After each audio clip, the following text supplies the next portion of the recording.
Okey, satu perkara yang menarik menarik minat saya lah. Waalaikumsalam, sihat. Tak sihat. Tak sihat. Tak sihat. Hari ni sakit-sakit badan tapi bosan. Hai sis. Hai. Assalamualaikum semua. Tap-tap screen macam biasa. Okey, YB Menteri Dalam Negeri Saifuddin sekali lagi buat hal. Kali ni Wan Faizal pula kena. Dan dia dengan penuh semangat cakap kononnya ada fakta dan buat laporan polis bahawa MP Bersatu diugut untuk sokong PMX. Dan jadi kali ni kita dapat lihatlah Saifuddin kata tak apa, dia siap bantu sebutkan Seksyen 15 dan Akta 17 dan 15 dan 17 Akta SPRM untuk sogokan, dan Seksyen 506 Kanun Kesiasaan kalau ada unsur ugutan lah. Tak cukup dengan itu, Saifuddin cakap kalau ada fakta tak laporkan pun dah jadi satu kesalahan. Dan pada saya sekarang ni saya nampak Wan Faizal ni dah tercedok lah, kan, dengan kata-katanya sendiri. Kononnya ada ugutan daripada pihak kerajaan, kononnya nak suruh MP-MP ni menyokong mereka. Dan speedy recovery. Thank you Arina. Tadi dah makan ubat painkiller. Saya tak boleh lah weh, saya kena painkiller juga. Saya makan Panadol yang biasa. Saya makan dia takkan baik lah. Biasalah, yang ni jagung. Itulah. Okay, kalau pada siapa-siapa yang nak naik, silakan. Nak naik ke kotak, silakan. Sebab saya pun tak ada bercakap banyak hari ni. Mungkin kalau orang tanya kita boleh ulas lah. Jadi satu persoalannya hari ini, okay, kita jangan cakap pasal Mahathir lagi. Hari ni Tulal berkenaan dengan Bainun dah kurus 60 kilo hilang. Itulah kan, bila dah susah hati tu memanglah cepat kurus. Thank you Prince. Okay, kita nampak hari ni MP daripada Kepala Batas naik Bukit Aman. Proses merakam keterangan ahli parlimen Kepala Batas ni berhubung dengan dakwaan mengeluarkan kenyataan berbau fitnah terhadap pengerusi DAP iaitu Lim Guang Eng. Dan ahli parlimen Kepala Batas ni telah selesai memberi keterangan pagi tadi kepada unit jenayah terkelas USJT Bukit Aman tengah hari tadi. Dan Siti Mastura serahkan rujukan berkait dengan Lim Guang Eng dengan cimping kepada pihak polis. Saya tak faham lah apa dia yang dia bagi tu. Saya tak pastilah surat beranak ke, salah silah apa dia ke, atau daya. Kita ada dia kata dia ada beberapa rujukan yang dia kumpul dan dia serahkan kepada polis. Sama ada bahan tu relevan atau tidak, dia kata sahih atau tidak terserah kepada polis. Jadi apa yang saya dapat lihat, apa yang saya tertanya-tanya, apa yang diserahkan kepada polis? Adakah rujukan terhadap apa yang pernah jadi propaganda 10 tahun lepas, yang pernah naik turun mahkamah dan akhirnya terbukti itu adalah fitnah, kan? Jadi saya heranlah. Saya hairan bagaimana seorang MP yang boleh percaya kepada benda-benda yang Saltro sebarkan, yang tak ada bukti yang sahih, kan? Kita orang biasa ni yang tak payah nak research pun, kita dah tahu dah, memang tak masuk akal kalau kau nak kaitkan semua pemimpin DAP tu satu keluarga. Dan macam DAP tu dah parti yang diasaskan oleh anak beranak pula, kan? Yang ni sepupu sepapat digaul sekali semuanya. Dan memang kelakar lah bagi aku. Pemimpin PAS kata dia tak akan pertahankan fitnah yang dilakukan oleh MP Muslimat PAS atas alasan tak cukup masa. Dan alasan ini sebenarnya saya lihat sangat dangkal lah, dan harus kita kata walaun saja yang boleh percayakan, kan? Berkenaan dengan alasan, macam budak tadika bagi alasan. Lihatlah perangai PAS ni. Kalau yang jadi level pemimpin pun mereka biarkan, apatah lagi bawahan, apatah lagi walaun ni. Kalau kau dah terceduk, kau buat fitnah, kau didakwa di mahkamah, kau dipanggil polis, mereka tidak akan peduli walaupun yang kena kutip, korang kena saman. Tapi begitulah perangai walaun yang dipajakkan otaknya. Elok-elok Allah berikan akal untuk jadi manusia beriman, namun mereka memilih untuk jadi walaun yang percaya kepada fitnah-fitnah yang dibawa oleh lebay Nita dan juga lebay lebay PAS ni. Itulah orang panggil taksub, kan? Jadi inilah Khawarij moden orang panggil. Jadi sampai Datuk Seri Anwar Ibrahim pergi umrah pun dia mempersoalkan, dia membanding-bandingkan cara ibadah orang. Padahal falsafah di sebalik sa'i itu pun dia tak faham. Jadi baguslah kita ni ada Perdana Menteri umur 76 tahun yang maintain fit lagi. Dia boleh berlari-lari, berlari anak, fit fizikal, fit mental, fit rohani. Nak ke ada PM yang dialisis 4 kali sehari? PM yang mai Arab Saudi sebab ada sidang tergempar dengan negara-negara OIC, bincang hala tuju krisis Palestin, kan? Kita semua tahu berkenaan dengan persidangan OIC tu. Sambil tu bolehlah dia buat umrah, betul tak? Apalah benar sangat walau ni, kan? Okey. Silakan naik kotak. Kalau ada yang di bawah tu nak apa kongsi apa-apa, saya rasa macam sekening saya sengit pula.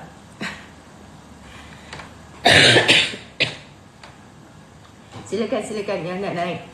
Jadi adalah antara mereka yang tak senang dengan PMX. Apa saja yang PMX buat, dia persoal, dia persendakan. Walaupun dia mempersendakan tata cara sa'i yang jadi salah satu rukun haji dan umrah dalam Islam. Jadi adakah mereka nak mengatakan, oh mereka memilih parti PAS sebab Islam, sedangkan rukun tu pun mereka tak tahu. Jadi walaun ni sakit hati sebenarnya sebab PMX pergi buat umrah. Sebab Haji Hadi dah tak boleh nak pergi Mekah katanya. Jadi ialah dia bersusah hati lah. Bersusah hati tu. Okey. Bayangkan Datuk Seri Wan Azizah dan suami dihina ketika tunaikan umrah. Datuk Seri Wan Azizah atau orang panggil Kak Wan dia hadir ke sidang kemuncak tergempar OIC. Selepas sidang tersebut, mereka singgah menunaikan umrah, dan dalam video komen tersebut ada yang menghina mereka dengan pelbagai cacian walaupun mengerjakan ibadah kepada Allah. Malah ada yang mengatakan kedua pasangan ini berlakon pun ada juga, kan? Sebenarnya mereka yang menghina itu sebenarnya tak mendalami agama lah. Atau jika dia belajar, dia sudah terpesong daripada ajaran yang sebenar. Mungkin dia berguru dengan guru yang salah. Jangan berparti kita anggap orang lain jahil. Kita lebih baik daripada orang lain. Tidak ada ayat dalam Quran mengatakan parti politik ini yang benar, itu yang salah. Allah minta kita supaya berbaik sangka. Jadi pesan Hamka sendiri, maka berhati-hati dalam menjalani kehidupan dunia yang sementara ni. Perlu insaf, kita perlu nilai diri kita daripada kekurangan dan kelebihan orang lain, kan? Anda kenal siapa Wan Azizah ni? Kenal ke tidak? Kalau korang tanya mantan-mantan pegawai dia, beliau ni masa beliau menjadi timbalan Perdana Menteri, amal ibadat Kak Wan ni kalah setengah ustaz tau. Setiap hari Kak Wan akan habiskan zikir dia, solat duha dia tak pernah tinggal. Walaupun di pejabat baca Al-Quran, dia akan baca dengan maksudnya sekali. Gelangnya menjadi tasbihnya. Setiap Jumaat dia menghabiskan surah Kahfi. Dan humble-nya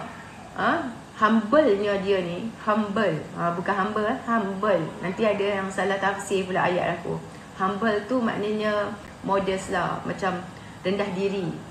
Dia hanya pakai kasut bata je.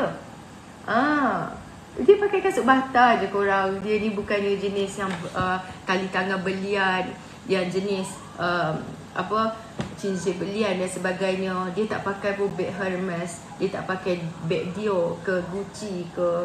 Saya tengok hari tu masa kecoh berkenaan dengan PRU kan, ada menteri besar, saya tak nak sebut negeri mana, kecoh pakai beg Dior kan. Jadi Datuk Seri Anwar Ibrahim ni, bini dia tak pernah pun bermewah-mewah dalam pakaian, dalam perhiasan dan sebagainya, walaupun dia mampu. Takkanlah Kak Wan tak mampu. Dia gaji sebagai ahli parlimen. Masa Datuk Seri Anwar Ibrahim berada di dalam penjara pun, dia jadi ahli parlimen, dia jadi timbalan Perdana Menteri. Gaji dia berapa korang? Puluh ribu.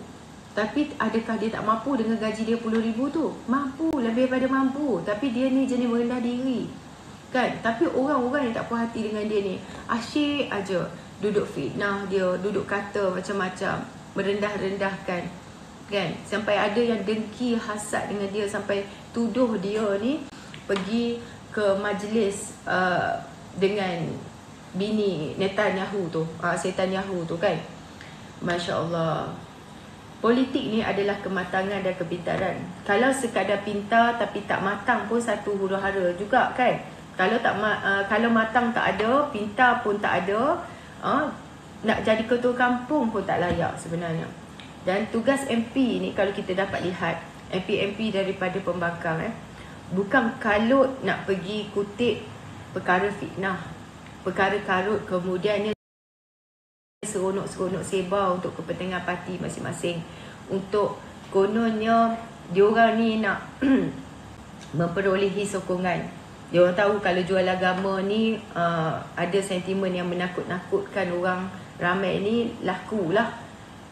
Jadi kalaulah kalau kita tengok apa yang Mas Tura tu buat, salah silah cimping, yang jadi rujukan adalah propaganda yang 10 tahun lepas. Maknanya orang macam ni, dia sendiri macam walaun lah, mudah terpercaya kepada propaganda. Kalaulah MP sendiri mudah percaya kepada propaganda, apa bezanya dengan walaun? Dia, kita tahu sebenarnya cerita tu dah lama keluar dan tahu dah benda tu dah mengarut. Niza Jamaluddin sendiri ada dalam tu, takkan itu pun dia nak percaya juga kan. Memalukan sungguh. Singapura pun dah nak mulakan tindakan guaman. Sebab itu dalam Islam diajar tabayun, kaji, selidik, tanya, lepas tu tapis, pertimbangkan, fikir, analisa sebelum apa yang kita nak sebar dan percaya kan. Jadi ini peringatan untuk saya jugalah.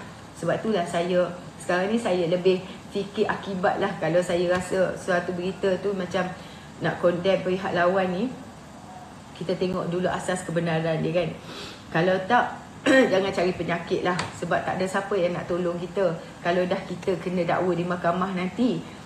Even ahli politik pun, diorang dah selesa dengan masing-masing punya jawatan. Jadi kita ni siapalah kan. Okey. Jadi malang sekali lah kan. Saya nak tanya, apa faedahnya kaitkan pemimpin dengan komunis? Adakah boleh bantu naikkan nilai ringgit? Adakah boleh bantu petani yang miskin? Ia hanya menambahkan dosa dan menyebarkan fitnah dan mendatangkan musibah pada diri sendirilah. Dan terbaru kan, yang menariknya, 10 MP bersatu dilaporkan sedang menunggu masa yang sesuai untuk U-turn, memberikan sokongan kepada PMX. Yang pasti 10 ini bukan kluster mahkamah dan bukan daripada kabilah video kabur katanya. Jadi bila sebut daripada bukan kabilah video kabur ni, sudah tentulah korang tahulah daripada grup mana. Dengan move yang terbaru ni, Atuk Saka dan Hadi Awang adalah orang yang paling terkesan. Dan cita-cita Atuk untuk kontrol PAS akan sedikit terganggu bila bersatu sudah tidak solid lagi. Dan bila Atuk dah merasakan penyakau nasional ni tak dapat nak capai cita-cita peribadi dia, dia tidak akan belanja besar lagi untuk melabur. Saya rasa sebab bila Atuk dah tak berani buat pelaburan besar yang terkesan, sudah tentulah orang dalam PAS juga. Sebab itu dia angkat Atuk ni jadi penasihat di dalam Perikatan Nasional. Dia akan angkat sesiapa saja yang ada pulus. Sekarang Atuk dah nampak macam, oh yalah, macam mana kita nak tebuk atap ni? Kalau MP bersatu masing-masing dah nak mengkaramkan kapal mereka sendiri kan? Dah berjuta habis buat apa kan? Cita-cita tak kesampaian. Baik, aku simpan aja. Sekarang ni rakyat melihat sandiwara mereka. Semua tu dah tua-tua. Tapi tak habis-habis nak menyusahkan rakyat dengan tebuk atap. Sekarang ni bersatu ni tunggu nak pecah aja kapal dia. Tunggu nak karam aja. Orang kata kalau lah ventilator tu tunggu nak cabut wayar aja.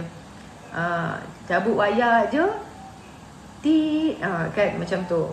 Bila bersatu dah karam, yang satu lagi tu pun terombang-ambing.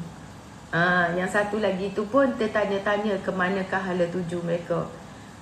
Jadi satu lagi berkenaan dengan PRK Kemaman, saya dapat lihat PAS dengan Angkuh membawa naratif bahawa UMNO BN tak payahlah nak bertanding dekat Kemaman tu. Sebab kononnya sia-sia saja, dengan alasan bahawa tak akan menang. Bazir aja duit rakyat, bagi ajalah dekat PAS menang. Dia lupa pilihan raya Kemaman diadakan semula kerana PAS melakukan rasuah. Jadi rakyat kena sedar bahawa orang yang merasuah ni, parti yang perasuah ni, kita kena tolak lah. Jadi tak relevan lagi untuk diundi sekali lagi. Apa kata kan, kalau undi orang yang sama, silakan naik weh. Aku dah habis cakap seorang-seorang. Dalam batuk ni, tahan aja batuk. Bayangkan, takkanlah nak undi orang yang sama, yang telah kehilangan kerusi. Saya tak pastilah siapa yang akan diangkat ataupun bakal diangkat oleh PAS itu sendiri. Tapi yang pasti, siapa bakal calon di Kemaman ni. Kenapa lambat sangat? Tak sabar nak tunggu. Okay, user silakan. Hello ini. Ya.